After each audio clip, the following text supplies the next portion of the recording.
If one has Parkinson's disease, one also, in addition to moving a little bit more slowly, in addition to having rigidity and tremor, one, as the disease progresses, also has postural instability.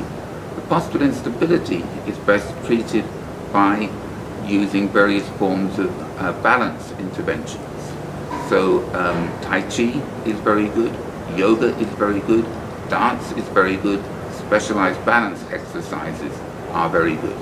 When it comes to weight training, individuals with Parkinson's disease should be doing weight training, progressive resistance exercise, twice a week for between an hour and 90 minutes.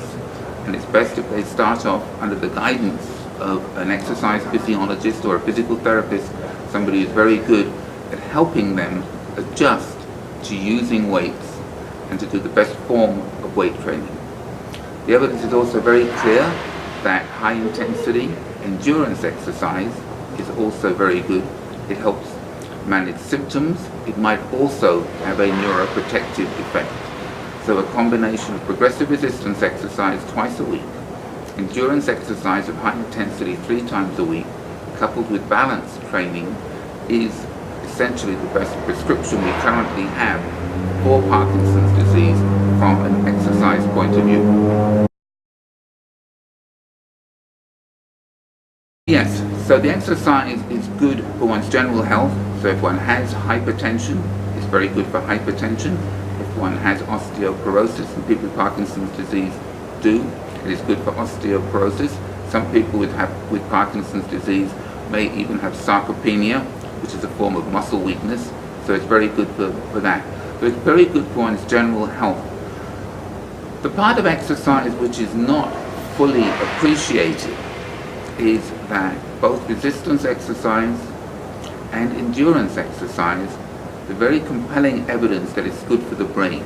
So it is not just that it's good for the heart, and it's good for the lungs, and it's good for bone. It is very good for the brain. So if one does resistance and endurance, there is evidence that it either improves cognition, or if it doesn't improve it, it stops the rate at which it declines.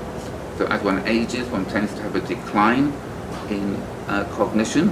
Anything we can do to hold whatever cognitive faculties we have at rest, stable, steady, is good. There's also evidence that these exercises, resistance and endurance, are good for what is called cortical thickness. So it's very good for the cortex to keep whatever thickness it has. If you look at various diseases, you have the ventricles of the brain expand in Alzheimer's, which is not good. You have more and more fluid. You have less grey matter, you have less white matter. So the more we can help the brain maintain the integrity that it has when one is younger, the better it is.